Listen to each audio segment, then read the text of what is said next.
Hello friends, इस video में हम लोग पार्ट 23 देख रहने वाले हैं। पब्लिक एडमिनिस्ट्रेशन एमसीक्यू सीरीज का ऑलरेडी हम लोग पार्ट 22 तक देख चुके हैं और इस वीडियो में हम लोग 331 से 345 क्वेश्चन तक देखेंगे, यानी 15 क्वेश्चन मोर, है ना।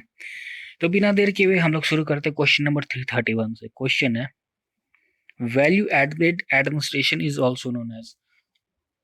वैल्यू एडेड एडमिनिस्ट्रेशन को और किस नाम से जाना जाता है? Option A development administration, B new public administration, C new public management और D traditional administration.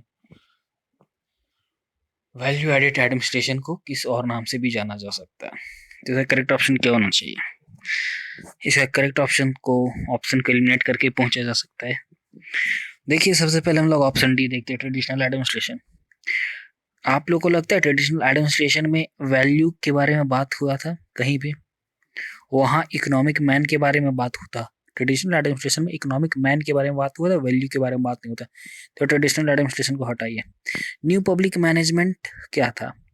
New public management था कि पब्लिक एडमिनिस्ट्रेशन का कुछ पार्ट लिया गया और प्राइवेट एडमिनिस्ट्रेशन का कुछ पार्ट लिया गया और न्यू पब्लिक मैनेजमेंट बना।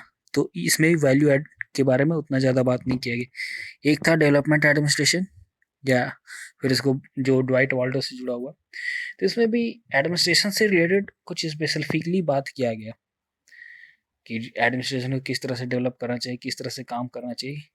लेकिन जो वैल्यू एडिशन एडमिनिस्ट्रेशन वो न्यू पब्लिक एडमिनिस्ट्रेशन के थ्रू आया था। वैल्यू एडिशन है एडमिनिस्ट्रेशन, वो न्यू पब्लिक एडमिनिस्ट्रेशन के थ्रू आया था। Value added administration is also known as new public administration. इस क्वेश्चन का करेक्ट ऑप्शन होगा ऑप्शन बी। अगला सवाल है, Public administration includes the operations of only the executive branch of government. Who made this statement? ये statement किसका है? किसने कहा था कि पब्लिक एडमिनिस्ट्रेशन सिर्फ एग्जीक्यूटिव ब्रांच ऑफ गवर्नमेंट को इंक्लूड करता है, उनके ऑपरेशंस को इंक्लूड करता है, उनके वर्क को इंक्लूड करता है? ये स्टेटमेंट किसके? Option A Dwight Waldo, B L D White, C Luther Gulick और डी डब्ल्यू एफ विलोबी। ये स्टेटमेंट किसका है? करेक्ट ऑप्शन होगा ऑप्शन सी लूथर गुलिक का।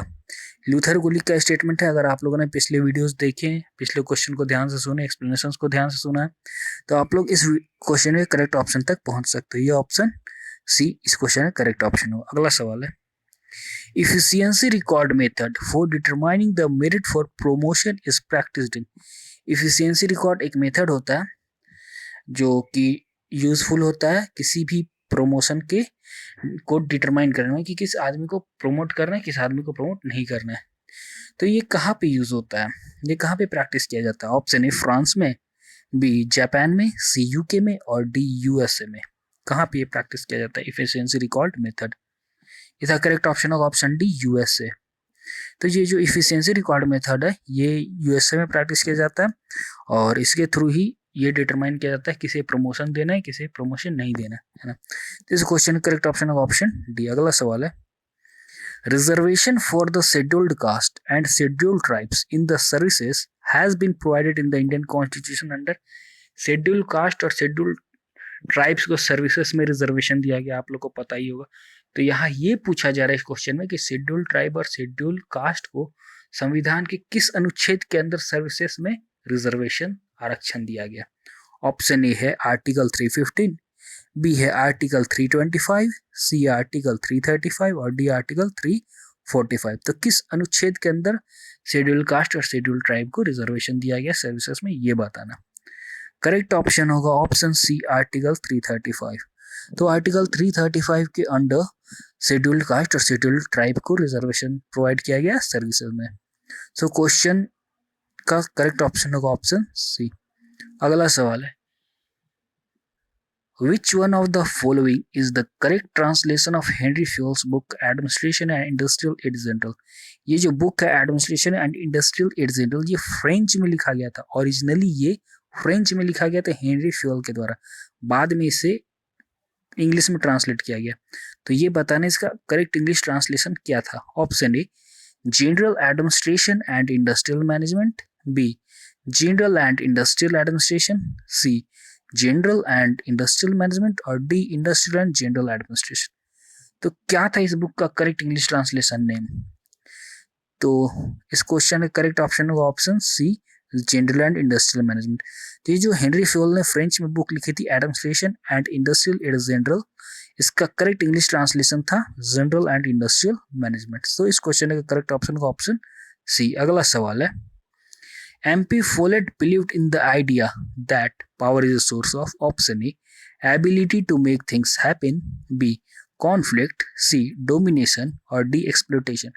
मेरी पार्कर फोलेट को ये विश्वास था कि जो पावर होता है वो किस चीज का सोर्स होता है, ये पूछा जा रहा है। मेरी पार्कर फोलेट ये भरोसा करती थी कि पावर किस चीज का सोर्स होता है, और ये ऑप्शन आपके सामने है। इसका करेक्ट आंसर होगा option A, ability to make things happen. MP Follett का मानना था कि जो पावर होता है वो सोर्स होता है फैसला लेने की शक्ति का, ability to make things happen, फैसला लेना और उस पर अमल करने की शक्ति का, है ना। आप लोग इसमें गलत ऑप्शन नहीं टिक लगा दिए, कॉन्फ्लिक्ट भी आप लोग सोच सकते हो, क्योंकि MP फोलेट ने, मेरी पार्कर फोलेट ने कॉन्फ्लिक्ट के बारे में काफ़ी बात किया था उन्होंने बोला था कि कॉन्फ्लिक्ट को 3 तरह से सॉल्व किया जा सकता है। इंटीग्रेशन था एक डोमिनेशन था और एक था कॉम्प्रोमाइज। तो आप लोग कॉन्फ्लिक्ट में मत टिक कीजिएगा, ये गलत होगा, क्योंकि जो मेरी पार्कर फोलेट का मानना था कि जो पावर होता है वो सोर्स होता है ability to make things happen. इस क्वेश्चन का करेक्ट ऑप्शन होगा ऑप्शन ए। अगला सवाल है, the discovery and application of universal and scientific administrative principles that can improve any organization's efficiency and effectiveness is called option A, administrative management theory, B, bureaucratic theory, C, human relations theory, D, scientific management theory। Friends, आप लोग question को ज़्यादा बड़ा अगर question लग रहा है उससे देख के घबराइएगा मत। अगर क्वेश्चन को ठीक से समझा जाए, और किसी भी क्वेश्चन MCQ सॉल्व करने का कुछ पॉइंट्स होता है जो हम आपको बताते चलते हैं। सबसे पहला तो होता है कि क्वेश्चन को आपको बढ़िया से समझना पड़े, क्वेश्चन क्या कहना चाह रहा है। दूसरा बात होता है कि अगर आपको सीधा क्वेश्चन का आंसर पता है तो अच्छी बात है, आप करेक्ट ऑप्शन क्लिक कर दो, है ना, आप करेक्ट ऑप्शन मार्क कर दो। लेकिन कभी कभी ऐसा होता है कि हमें लगता है कि नहीं, हमें नहीं पता है, सही ऑप्शन तक हम लोग नहीं पहुंच पा रहे, तो उसमें हम लोग को इलिमिनेट करना पड़ता है। जो ऑप्शन हम लोग गलत लगता है उसको इलिमिनेट करना पड़ता है। तो इलिमिनेट करने के द्वारा भी हम लोग सही ऑप्शन तक पहुंच सकते हैं ना। तो इस क्वेश्चन में हम लोग कुछ वैसे ही ट्रिक का अपनाने जा रहे हैं ना। तो आप लोग सबसे पहले इस क्वेश्चन को ध्यान से समझते हैं, क्वेश्चन कहना क्या चाह रहा है। तो क्वेश्चन कह रहा है, the discovery and application of universal and scientific administrative principles. जो डिस्कवर और एप्लीकेशन था यूनिवर्सल और साइंटिफिक एडमिनिस्ट्रेटिव प्रिंसिपल का, जो किसी भी ऑर्गेनाइजेशन की इफिशियंसी और इफेक्टिवनेस को इंप्रूव कर सकता था, उसे क्या कहते हैं? Option A, administrative management theory, B, bureaucratic theory, C, human relations theory और डी, साइंटिफिक मैनेजमेंट थ्योरी। तो इसे क्या कहते हैं? क्वेश्चंस तो आप लोग समझ गए होंगे, अगर नहीं समझ में आए तो फिर से आप लोग पढ़ सकते हैं, है ना। तो इस थ्योरी को क्या कहते हैं ये पूछा जा रहा था। हम लोग देखते हैं, पहले ऑप्शन में आते हैं। सबसे पहले यहाँ पे साइंटिफिक मैनेजमेंट थ्योरी के बारे में, है ना। तो साइंटिफिक मैनेजमेंट थ्योरी देखिए, साइंटिफिक एडमिनिस्ट्रेटिव प्रिंसिपल के बारे में बात किया गया, तो ऑब्वियसली इसमें साइंटिफिक मैनेजमेंट थ्योरी के बारे में है। साइंटिफिक मैनेजमेंट थ्योरी इसका ऑप्शन करेक्ट हो सकता है। तो इस ऑप्शन को हम लोग साइड में भी रखते हैं, साइंटिफिक मैनेजमेंट थ्योरी में भी करेक्ट हो सकता है।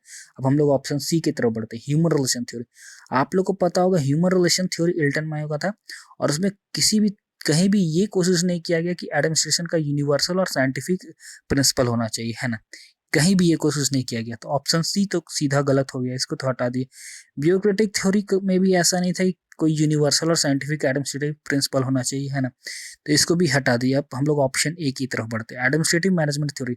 एडमिनिस्ट्रेटिव मैनेजमेंट थ्योरी क्या है कि एडमिनिस्ट्रेटिव मैनेजमेंट, आप लोग को याद होगा, आप लोग को याद होगा पिछले क्वेश्चन में हम लोग सेकेंड फेज देखे थे।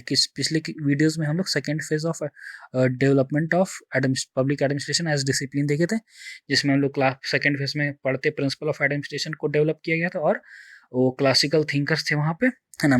तो वहाँ पे क्या कोशिश किया गया था सेकेंड फेज में कि यूनिवर्सल और साइंटिफिक एडमिनिस्ट्रेटिव प्रिंसिपल, ये जो साइंटिफिक मैनेजमेंट थ्योरी हम लोग देख रहे हैं FW टेलर का, ये भी तो सेकेंड फेज में ही आया था ना, ये भी सेकेंड फेज में आया था। तो साइंटिफिक मैनेजमेंट थ्योरी तो एक पार्ट हो गया इस क्वेश्चन का। अगर ये एडमिनिस्ट्रेटिव मैनेजमेंट थ्योरी ना रहता तो scientific management theory option correct होता, लेकिन यहाँ पे एडमिनिस्ट्रेटिव मैनेजमेंट थ्योरी है तो ये ऑप्शन करेक्ट होगा। क्यों होगा? क्योंकि एडमिनिस्ट्रेटिव मैनेजमेंट थ्योरी में जो कि सेकेंड फेज में था, जिसको हम लोग प्रिंसिपल ऑफ एडमिनिस्ट्रेशन भी जहाँ पे डेवलप करने की कोशिश किया गया था, तो वहाँ पे उसमें क्या किया गया था कि यूनिवर्सल और साइंटिफिक एडमिनिस्ट्रेटिव का प्रिंसिपल को डेवलप करने की कोशिश किया गया था ताकि किसी भी ऑर्गेनाइजेशन की इफेक्टिवनेस और एफिशिएंसी को बढ़ाया जाए, है ना। अगर आप लोग पिछले क्वेश्चन और वीडियो को देखते तो इस बात को बेहतर तरीके से समझ सकते हैं। अगर आप लोगों ने पढ़ा होगा कि principal of administration second phase के समय क्या हुआ था, तो ये सब चीजें आपको बेहतर तरीके से समझ में आएगी, है ना। तो इस क्वेश्चन का करेक्ट ऑप्शन होगा ऑप्शन ए। अगला सवाल है, the essay entitled the science of public administration 3 problems was authored by, ये जो essay था the science of public administration 3 problems, ये इसके राइटर कौन थे? Option A Dwight Waldo, B F C Mosher, C Herbert Simon और D Robert Dahl. तो इस essay की ऑथर कौन थी ये बताना है। इसका करेक्ट ऑप्शन होगा ऑप्शन डी रॉबर्ट डॉल। तो जो essay था the science of public administration 3 problems was authored by Robert Dahl. तो correct option is option D. अगला सवाल है, which of the following is not included in the driving needs of the self-actualizers by Abraham Maslow? Option A dependency, B goodness, C perfection और D uniqueness। तो इस question का correct option क्या होना चाहिए? इस क्वेश्चन का करेक्ट ऑप्शन होगा ऑप्शन ए डिपेंडेंसी। तो डिपेंडेंसी जो अब्राहम मैस्लो के द्वारा नीड जो थ्योरी डेवलप किया गया था उसमें, तो उसमें क्या था कि उन्होंने सेल्फ एक्चुअलाइजर्स में डिपेंडेंसी को नहीं इंक्लूड किया था, गुडनेस, परफेक्शन और यूनिकनेस को इंक्लूड किया था। तो इस क्वेश्चन का करेक्ट ऑप्शन होगा ऑप्शन ए। अगला सवाल है, who of the following treated administrative system as steady state system? Option A Karl Marx, B Max Weber, C F M Marx और डी नन ऑफ वेबर, इनमें से कोई नहीं। इसका क्या करेक्ट ऑप्शन होगा? इसका करेक्ट ऑप्शन होगा option B Max Weber. Max Weber ने एडमिनिस्ट्रेटिव सिस्टम को स्टेडी स्टेट सिस्टम के तौर पे ट्रीट किया था। अगला सवाल है, which of the following statements is correct about the human relations movement? Human relation movement Elton Mayo का था, आपको याद ही है। तो इसके बारे में कौन सा स्टेटमेंट करेक्ट है ये बताना है। Option A building theory based on having better relationship with each other, B the workers are rational in their approach, C workers productivity is not only the result of working conditions but also the result of emotional response of the workers to the work performed, और D all of ever यानी इनमें से सभी। तो human relation movement के बारे में सही स्टेटमेंट कौन सा है ये बताना। पहला स्टेटमेंट हम लोग देखते हैं, building theory based on having better relationship with each other. Human relation approach जो था या ह्यूमन रिलेशन मूवमेंट जो था वहां पे थ्योरी बिल्डिंग में कहीं ध्यान नहीं दिया गया, थ्योरी बिल्डिंग में कहीं ध्यान नहीं दिया गया है, वहां पे ह्यूमन के बारे में ध्यान दिया गया, थ्योरी बिल्डिंग के बारे में कहीं नहीं ध्यान दिया गया। तो यहाँ तो ऑप्शन ए ऐसे ही हट जाता है। Second option the workers are rational in their approach, workers को सपोर्ट किया गया था, उन लोग के अप्रोच को रेशनल ठहराया गया था, रेशनल नहीं। तो ये ऑप्शन भी गलत हो जाता है ना, बी ऑप्शन भी गलत। तीसरा ऑप्शन में बोला जा रहा है वर्कर प्रोडक्टिविटी, वर्कर का जो प्रोडक्टिव होता है वो सिर्फ इस बात से नहीं डिसाइड होता है कि वर्किंग कंडीशन कैसा है, बल्कि इस बात से भी डिसाइड होता है कि वहाँ के वर्कर्स का इमोशनल रिस्पॉन्स कैसा है उनमें जो हाँ वो काम कर रहे हैं। मतलब वर्कर जहाँ पे काम कर रहे हैं उस वक्त उनका सिर्फ वर्किंग कंडीशन कैसा है ये नहीं फैसला होता है, वो नहीं वो प्रोडक्टिविटी को डिसाइड करता है, बल्कि उनका इमोशनल रिस्पॉन्स भी प्रोडक्टिविटी को डिसाइड करता है। तो इस क्वेश्चन का करेक्ट ऑप्शन होगा ऑप्शन सी, क्योंकि हिल्टन मायो का जो ह्यूमन रिलेशन मूवमेंट था वो मोटा मोटी या पूरी तरह से इसी चीज पे फोकस्ड था। तो इस क्वेश्चन का करेक्ट ऑप्शन होगा ऑप्शन सी। अगला सवाल है, which one of the following is not a merit of centralization? निम्नलिखित में से कौन सा सेंट्रलाइजेशन का मेरिट नहीं है? Option A facilitates personal leadership, B improves efficiency, C uniformity in action और D none of you, इनमें से कोई नहीं। तो सेंट्रलाइजेशन का मेरिट क्या नहीं है ये बताना। इसका करेक्ट ऑप्शन होगा option D none of you, क्योंकि ये तीनों सेंट्रलाइजेशन का मेरिट है। क्योंकि जहाँ सेंट्रलाइजेशन होगा वहाँ पे क्या होगा कि पर्सनल लीडरशिप जो मैनेजरियल लेवल के लोग होते हैं वो अपना पर्सनल लीडरशिप प्रोवाइड कर सकेंगे, इम्प्रूव इफिशियंसी भी इम्प्रूव होगा क्योंकि वो उनकी लीडरशिप में डायरेक्टली काम होगा, तो ऑब्वियसली वे लोग एक्सपीरियंस्ड होते हैं, तो इफिशियंसी भी अच्छा होगा। यूनिफॉर्मिटी इन एक्शन, क्योंकि यहाँ पे एक तरह से यूनिटी ऑफ कमांड होगा, एक ही मैनेजर के द्वारा ऑर्डर दिया जा रहा है ना, तो यूनिफॉर्मिटी इन एक्शन होगा, सारे लोग एक साथ मिलकर काम करेंगे एक ही जगह पर। तो इस क्वेश्चन का करेक्ट ऑप्शन होगा ऑप्शन डी। अगला सवाल है, according to Karl Marx which of the following is not the correct source of historical origin of bureaucracy. Karl Marx के अनुसार निम्नलिखित में से कौन सा करेक्ट सोर्स नहीं है हिस्टोरिकल ऑरिजिन ऑफ ब्यूरोक्रेसी का? Option A agriculture, B commerce, C formation of state और डी रिलीजन। करेक्ट ऑप्शन होगा ऑप्शन ए एग्रीकल्चर। तो कार्ल मार्क्स के अनुसार एग्रीकल्चर करेक्ट सोर्स नहीं है हिस्टोरिकल ऑरिजिन ऑफ ब्यूरोक्रेसी का, तो करेक्ट ऑप्शन होगा ऑप्शन ए। अगला सवाल है, which of the following statements about the merits of comparative public administration is not correct. Comparative public administration के बारे में कौन सा निम्नलिखित में से स्टेटमेंट करेक्ट नहीं है ये बताना। Option A, it has expanded the scope of research in social sciences. B, it has helped generalization and the process of theory building. C, it has helped in analyzing the different administrative systems of the world. और D, none of above। इसका correct option क्या होना चाहिए? इसका correct option होगा option D, none of above। यानी यहाँ पे जितना भी दिया गया ये सारा कंपैरेटिव पब्लिक एडमिनिस्ट्रेशन का मेरिट है। तो पहला ऑप्शन हम लोग देखते हैं, कंपैरेटिव पब्लिक एडमिनिस्ट्रेशन की वजह से क्या होता है कि it has expanded the scope of research in social sciences.